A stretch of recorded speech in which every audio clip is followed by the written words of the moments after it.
one or this one? Perfect, yeah. Hey everyone, who would like to kick us off? Should we go to Gail at Sky Sports News?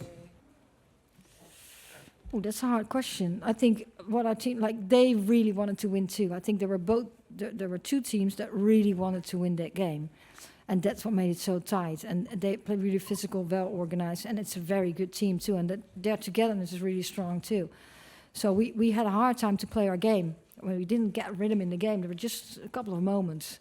But I think at the end, well, yeah, you score a goal, that's why you win. But we're really eager again to score the goal, and maybe, yeah, we can sub really well. I think we've showed that all the time. The quality of this team is so high, and the depth too, and that's what showed again. I'm not sure if that's the reason, I don't know. But yeah, we scored a goal. Well, yeah, when I took the job, of course you hope on things, and I knew that, well, I knew the team from watching them, and I knew there was quality and there's such a big potential in this country because the development of the game here is really far with the competition and how many good players there are and how many players there are anyway. So you hope that things will work out. That was one of my personal challenges too, to see, okay, in the Netherlands, everyone was very familiar, and it was everything went so organic. And my challenge was, can I bring people together from another culture, first staff, then players, with the support of the FA, of course. And then how it works out in this year is just really incredible. That's something you dream of, what you hope for, but then it's really nice when it worked out this way. You're going to have to go and learn all the... Have you had a rum and coke yet? Have you had a drink? No. For the first time in years, I had a beer. And I don't drink beer, don't like beer, but I drank it. And I actually enjoyed it too. Oh, wow. Make sure you get a rum later. After we had the trophy thing, it's like, wow, this is really incredible. We just won it. And for me personally, and for Arjan also, of course, we won it now for the second time in a row. And yeah, well, I think I need some time to realize that, but it's really incredible. We saw you celebrating at the end, and you kissed your wrist. I don't know if you wouldn't mind sharing with us. Can you tell us what that was symbolizing? Well, I'm kissing this little armband. That was my sister's, and my sister passed away during our prep camps. And that's a really miss because of my mate. But I think she was here. I think she was on the crossbar. And she would have been very proud of you, I'm sure. She would have been here. She would have went to every game.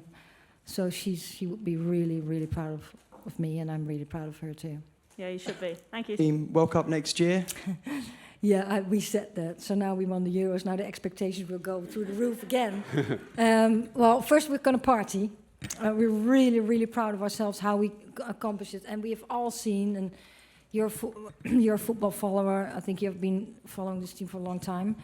That the development of this game has gone so fast that many countries could win this tournament. We've all seen that. And Germany was really strong. France was really strong. Well, maybe Spain was really, really strong, and always Sweden too. So, and even more countries. So it's not easy to win this tournament, and that's going to be next year at the World Cup too. First, we have to qualify in September, of course. So the top countries develop, but the countries just underneath the top develop really well too. So we saw Belgium, we saw Austria, even more countries. So it's getting closer and closer, especially in Europe. But now it's time to party, and then we go have some time off, and then we're going to prepare for the World Cup qualifications and the World Cup, and hopefully we'll do well again. Thanks. Enjoy the celebration. Yeah. I think England was a little ahead of the Netherlands. So the expectations here were higher, and of course that's very normal and logical, because England already made it through semi-finals 3 times in a row, and the national team had done really well. So this team was very far in development. That's what they showed in history. But now you saw we did well, and the whole country came stand behind us, in the stadiums, outside the stadiums, and I think we really made a change. I think this tournament has done so much for the game, but also for society and women in society in England, but I also think across Europe and across the world, and I hope that will make a change too. Yeah, it's really, really nice to see it when you saw it today, when we came into the stadium, how enthusiastic everyone was and how the fans have stood behind us, but also outside the stadium. And I think in the media too. I don't follow the media that much during the tournament, so I think the next week I'll just have a look what we did and what you all wrote about us and, And and how congratulations. enthusiastic you were. Thanks, Glenn. We'll go to Amy. To get picked was for her very close and tight.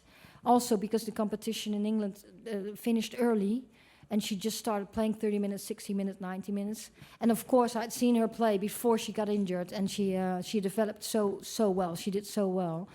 And in the games with City, you could see that she needed a little more rhythm, but she was doing really well already. What's really, really nice for her personally is that she had just such a difficult injury. She has been out for a long time. Then she makes it in the squad, because when we started training from May 30th, she really impressed, and she really did the one competition with other players. And then she scores this goal for her, and her journey is just really incredible. So I'm happy for every player, and every player has her own journey within our team, but for her that's of course a very, very special moment. And I'm happy for her. Thanks, Amy. We'll go to Dan. Person who wins it for us. Yeah. Yeah, right before the tournament starts, I told everyone where she stood at that moment. So it's clear, and then you know your role at that moment. We know when it's this moment, then tomorrow it can change, because someone can be injured or something happens. But then when your role is clear, your position at that moment, then you know what you can accept. And that's what I then ask and demand, actually, you have to do. And you know, there were we had agreements with the team. We spoke about things that we have to do. We want to win, but how do we want to win, and what do we need to do then? And then you have words, but we lived our words. You know, when you don't live through the words, it's going to be, we say then, it's baked air. But it wasn't baked air. We lived it, and that's what made this team so strong. And yes, after every game, we think, okay, how do we get out of the game? Did we everyone fit? Do we think we need to do changes at this moment, or do we keep it that way? And well, we showed that we kept it every game the same, which is pretty amazing too, because I haven't had that players have been fit throughout the whole tournament. It says something about how we work with them too, and how they work at the clubs, how fit they are, how they recover. So I think again, that's also, but where's England at the moment with the club, with the competitions, and we benefit from that, of course. And you've said about how the team... But of course, that's very, very, that's incredible. Of course, you can be role models. They didn't go and play football to become role models. That comes with the job now. It comes with the position they're in right now. I think one positive thing is that in England, women's football is already pretty big. So some players at their clubs already used a little bit to this fame, but now that really will go to the next level. And I think some will probably need some support with that. Oops, did you see this already? And that will take over time. And then,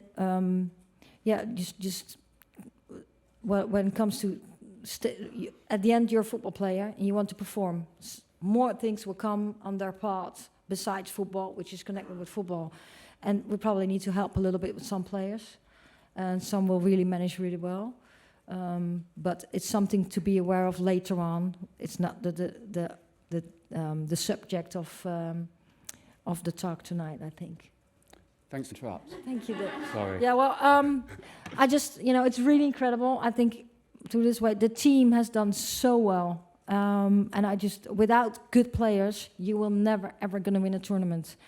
So that has been really great. I just want to have said that. But I also think the staff, we have a very big staff, but the way the staff worked, how the staff facilitated the team and the collaboration with the staff, that's also very necessary to get the team in the best place possible. I would like to say that too, and thank the staff through this. But in the FA, they did anything that we needed to be as good as we could be. And in England, we see there's so much press and there's so much distractions, and the FA really, really helped us to keep the focus on football, especially towards this final, because it was really big. But the organization, how the FA and the UEFA has done this tournament, I would like to thank everybody that made this possible and made this tournament so exceptional and brought it to the next level. So thank you everyone for the support within the FA, within the UEFA, of course players, staff, and I hope to see you soon. And most of all, we changed society. Thank you.